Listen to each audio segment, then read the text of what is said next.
बहुत समय पहले की बात है। एक गांव में एक परिवार रहता था। उस परिवार में 7 भाई और एक बहन थी। उनके माता पिता का बचपन में ही देहांत हो गया था। सभी भाई बहन ने अपनी अपनी जिम्मेदारियां समझ ली थी। शुरुआत में सबको गुजारा करने में काफी परेशानी हुई, लेकिन समय के साथ उन्होंने माँ बाप के बिना जीना सीख लिया। यह उस समय की बात है जब समाज में पुरुषों का काम होता था जंगल में जाकर जानवरों और पक्षियों का शिकार करना, और औरतों का काम होता था घर के कामकाज करना और बच्चों को संभालना। 7 भाई और बहन गांव में बड़े प्यार से मिलजुल कर रहते थे। हर दिन सुबह होते ही 7 भाई शिकार के लिए जंगल चले जाते और बहन सबके लिए खाना पकाती थी। भाई जब जंगल से लौटते तो जानवरों और पक्षियों का शिकार लेकर आते। बहन उस मांस को पकाती और सभी मिलकर भोजन करते। ऐसे ही दिन बीत रहे थे। एक दिन की बात है, 7 भाई जंगल में शिकार के लिए गए थे। शाम होने को थी। बहन सबके लिए खाना बना रही थी। जब वह सब्जी के लिए हरा साग काट रही थी तभी हौसिया की तेज धार से उसकी एक उंगली कट गई। उंगली से खून बहने लगा।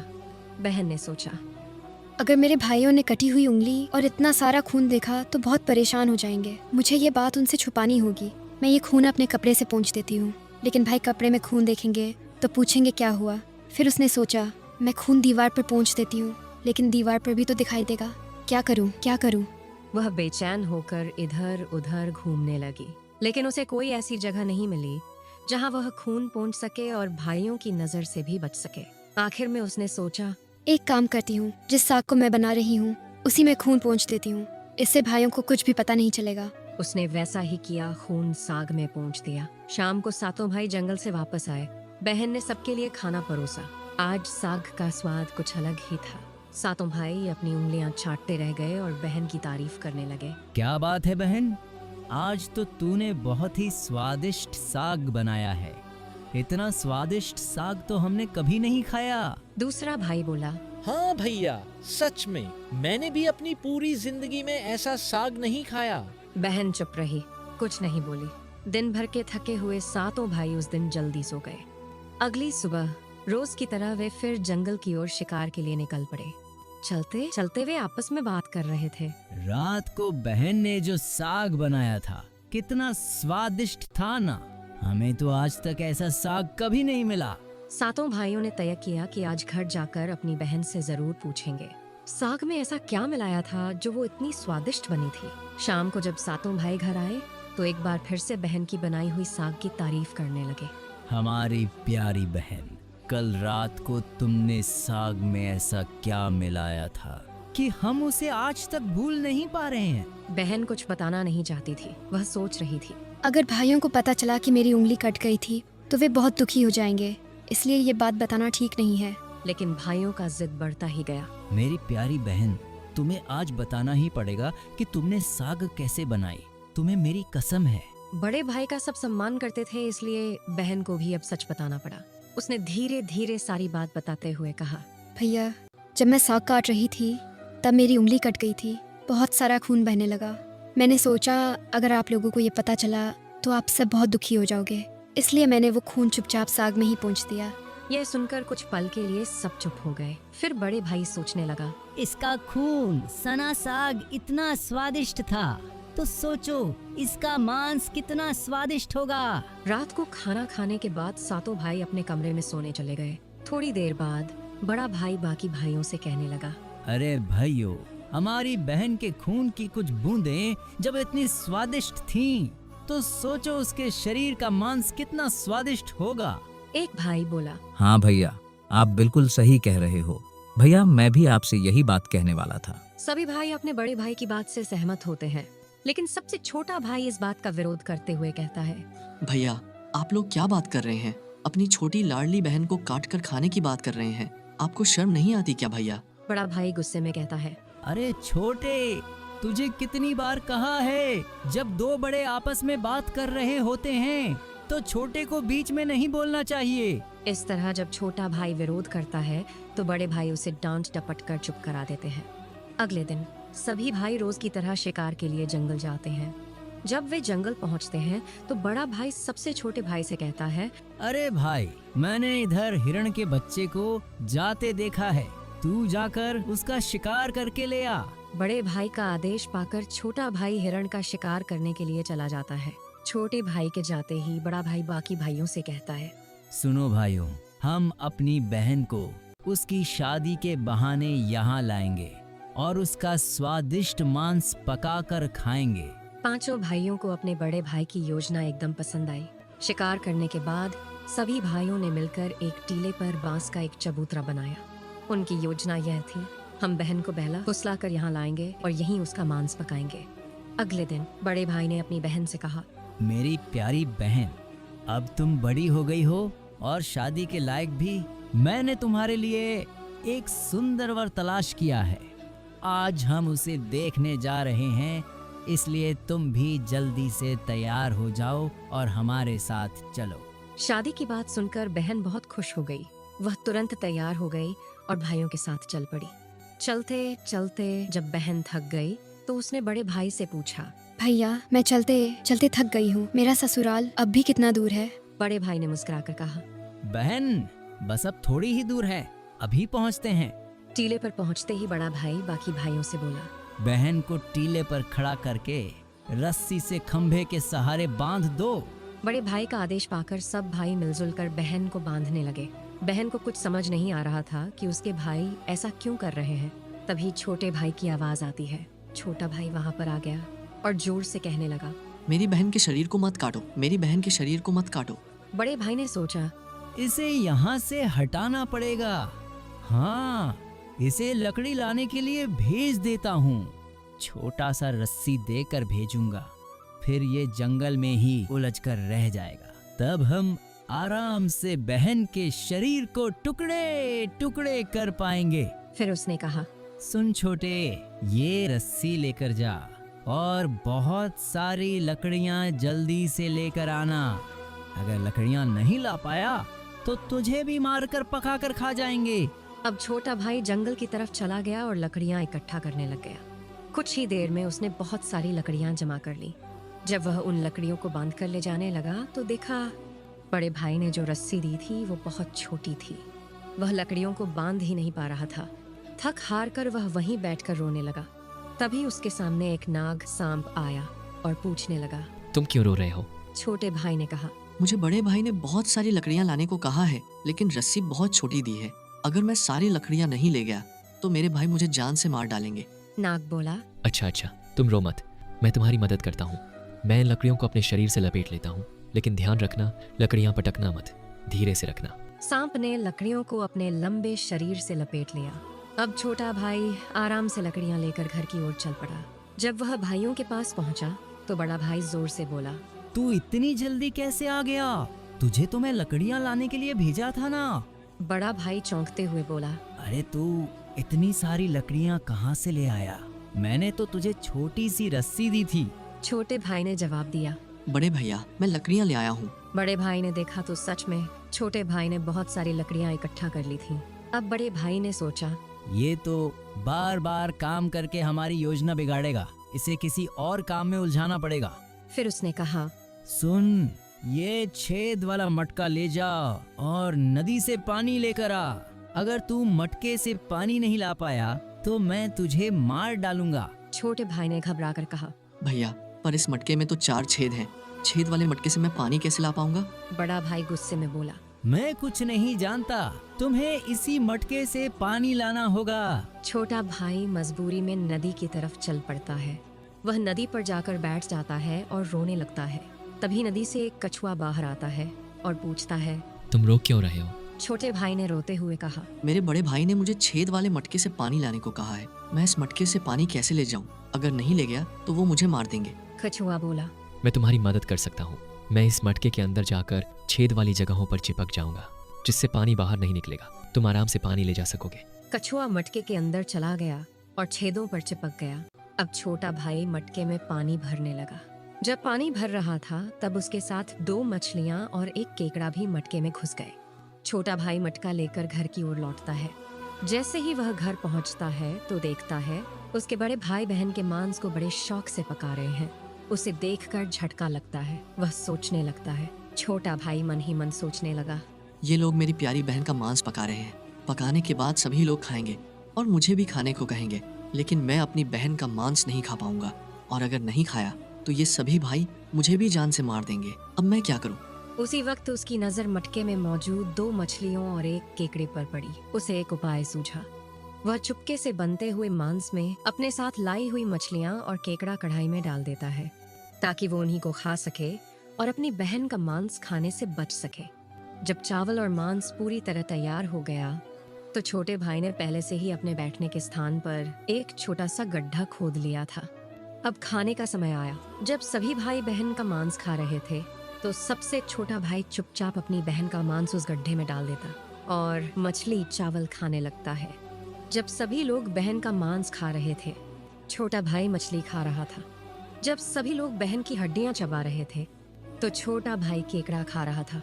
जब सबने बहन का शरीर खाकर अपना पेट भर लिया तो बड़े भाई ने 7वें भाई छोटे भाई से कहा, सुन छोटे, सारा जूठन साफ कर दो। छोटा भाई बहन के शरीर के बचे खुचे हड्डियों और अन्य हिस्सों को इकट्ठा करता है और एक गड्ढा खोदकर उसमें उन्हें गाड़ देता है।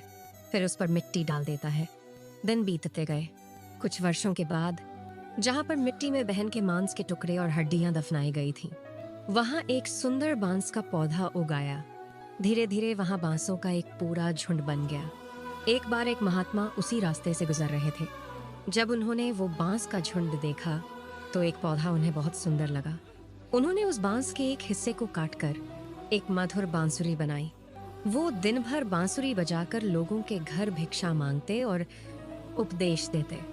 वो महात्मा भिक्षा मांगते हुए उसी गांव में पहुंचे जहां 7 भाई रहते थे। उस समय बड़े 6 भाइयों की शादी हो चुकी थी, जबकि सबसे छोटा भाई अविवाहित था।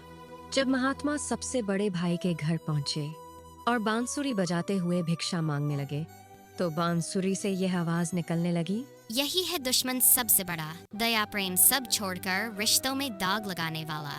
यह आवाज सुनकर बड़े भाई के पसीने छूट गए। उसने अपनी पत्नी से कहा कि महात्मा को तुरंत भिक्षा देकर विदा कर दे। पत्नी ने जल्दी से भिक्षा दी और महात्मा आगे बढ़ गए। इसी तरह महात्मा बारी बारी से बाकी 6 बड़े भाइयों के दरवाजे पर भी पहुंचे। जैसे ही महात्मा उनके आंगन में कदम रखते, बांसुरी से वही आवाजें निकलती और सबके सब डरकर जल्द से जल्द भिक्षा देकर उन्हें विदा कर देते। आखिरी घर सबसे छोटे भाई का। बाजोरे बांसुरी, यही है मेरे सबसे प्यारे भाई का घर। मन की बात मन में छुपाकर युग युग से रखा है बाजोरे बांसुरी।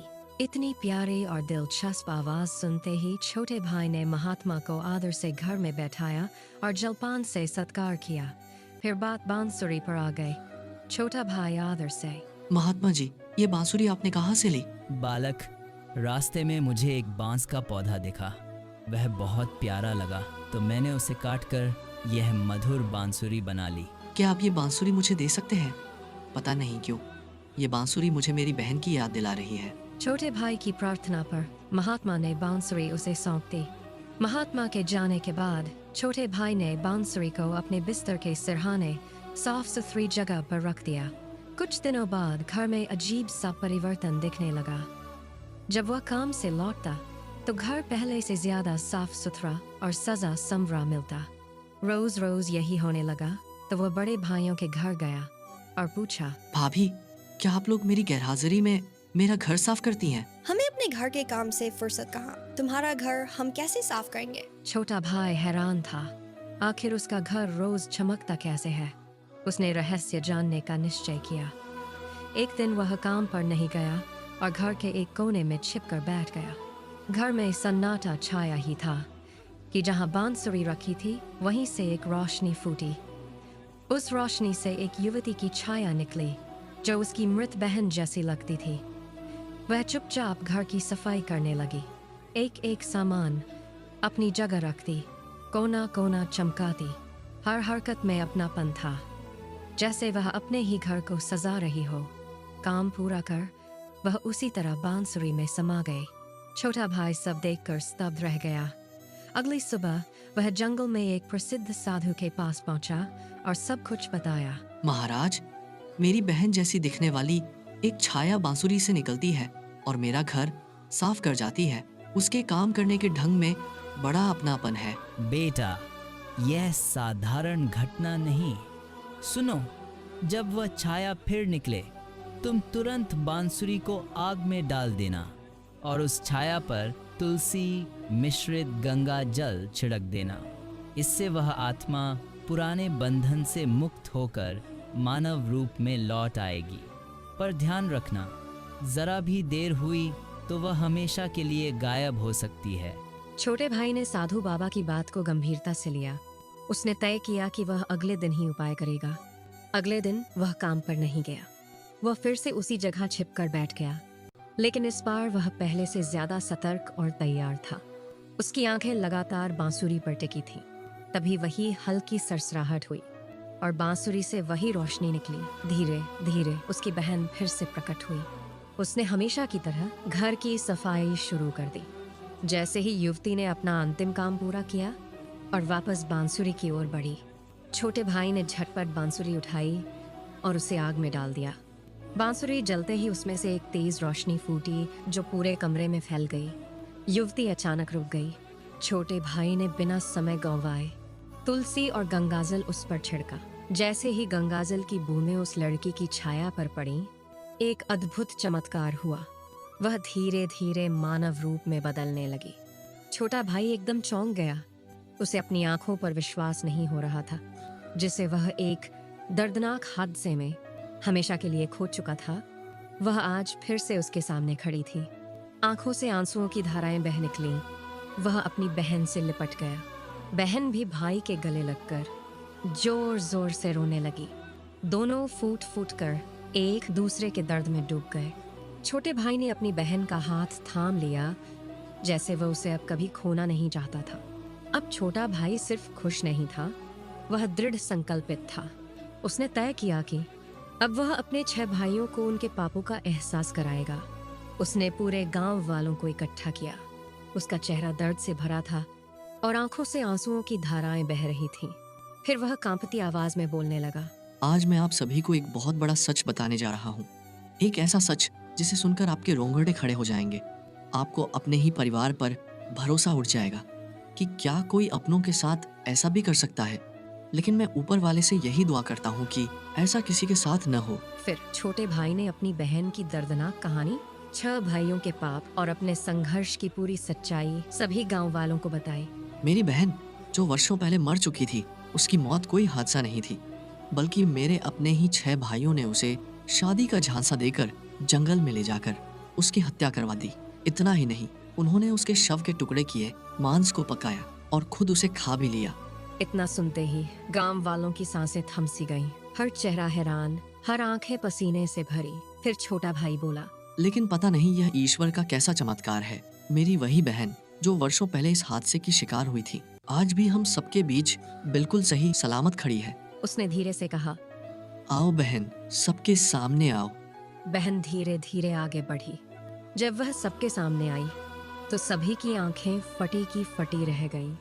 किसी को अपनी आंखों पर यकीन ही नहीं हो रहा था कि जो लड़की वर्षों पहले मर चुकी थी, वह आज सबके सामने वैसी ही खड़ी थी जैसी पहले थी। लोगों को इस चमत्कार पर भरोसा करना मुश्किल हो रहा था, लेकिन सच यही था कि उसका पुनर्जन्म हुआ था। गांव वालों की आंखें नम थीं। वे छोटे भाई की सच्चाई और बहन पर हुए अत्याचार से हिल गए थे। जब ये बात 6 भाइयों तक पहुंची तो मानो उनके पैरों तले जमीन खिसक गई। इधर गांव वाले आपस में कहने लगे, इन दरिंदों को समाज में रहने का कोई हक नहीं, जो अपनी ही बहन को मारकर खा सकते हैं। उनसे यह गांव कैसे सुरक्षित रहेगा? हमें इन्हें अभी और इसी वक्त गांव से बाहर कर देना चाहिए। अब गांव वालों का गुस्सा 7वें आसमान पर था। गांव के बड़े बुजुर्गों ने फैसला किया, इन पापियों को सजा मिलनी चाहिए। अगर आज इन्हें छोड़ दिया गया तो ये आगे और कितना अनर्थ करेंगे, कौन जाने। बुजुर्गों के आदेश पर गांव के कुछ लोग 6 भाइयों को उनके घर से घसीटते हुए सभी के सामने ले आए। डर के मारे उनकी हालत बदतर थी। फिर गांव वालों ने सजा सुनाई। इन दुराचारियों को लाठियों और डंडों से पीटकर गांव की सीमा तक पहुंचाया जाए। और याद रहे, आज के बाद ये कभी भी इस गांव में दिखाई नहीं देने चाहिए। 6 भाई हाथ जोड़कर रोते बिलखते जिंदगी की भीख मांगने लगे, लेकिन उनकी घिनौनी करतूतें सुनकर किसी को उन पर दया नहीं आई। यहाँ तक कि उनकी पत्नियां भी उनकी हरकतें जानकर उन्हें हमेशा के लिए छोड़कर मायके चली गईं। उधर गांव वालों की आंखों में आग भड़क रही थी। उनकी नजरें कह रही थी, अब तुम जैसे राक्षसों के लिए इस धरती पर कोई जगह नहीं। अब छहों भाइयों को लगने लगा था कि आज उनकी जिंदगी का आखिरी पल आ गया है। उन्हें लगने लगा कि अब उन्हें बचाने कोई नहीं आएगा। यह सब सोचकर उनका रो रो कर बुरा हाल हो गया था। लेकिन तभी उनकी ऐसी दुर्दशा और बेबसी देखकर बहन से रहा नहीं गया। वह आगे बढ़ी और रोते हुए गांव वालों से बोली, मैं मानती हूँ कि मेरे भाइयों की गलती माफ़ी के लायक नहीं है, लेकिन है तो ये मेरे अपने ही भाई। इन्हें अपनी गलती का एहसास हो चुका है। मैं आप सभी से हाथ जोड़कर विनती करती हूँ, इन्हें अपनी गलतियों को सुधारने का एक मौका दीजिए। बहन की आंखों से बहते आंसू और उसके शब्दों में छुपा दर्द और ममता हर किसी को झकझोरने लगा। छहों भाइयों का हृदय कांप उठा। वे आपस में कहने लगे, जिस बहन के साथ हमने इतना अत्याचार किया, आज वही हमें बचाने के लिए सबके सामने खड़ी है। उन्हें अपनी गलती पर गहरा पछतावा हुआ। वे जोर जोर से फूट फूट कर रोने लगे। बहन का प्रेम और क्षमा का भाव देखकर गांव वालों का भी दिल पिघल गया। उन्होंने छहों भाइयों को माफ कर दिया। यह सुनकर बहन की आंखों में खुशी के आंसू आ गए। वह तुरंत अपने भाइयों के पास गई। सभी भाई बहन के सामने हाथ जोड़कर अपने किए की माफी मांगने लगे और अपनी ही गलती को कोसने लगे। बहन से भाइयों की आंखों में आंसू देखे नहीं गए। उसने खुशी खुशी उन्हें माफ कर दिया। फिर क्या था, सभी भाई बहन से लिपटकर फूट फूट कर रो पड़े। यह दृश्य देखकर गांव वालों की आंखों में भी आंसू छलक आए।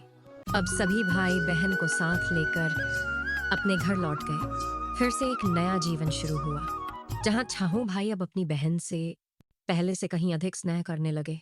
वे अब हर पल उसका ख्याल रखते, उससे प्रेम करते और सभी हंसी खुशी अपनी जिंदगी बिताने लगे।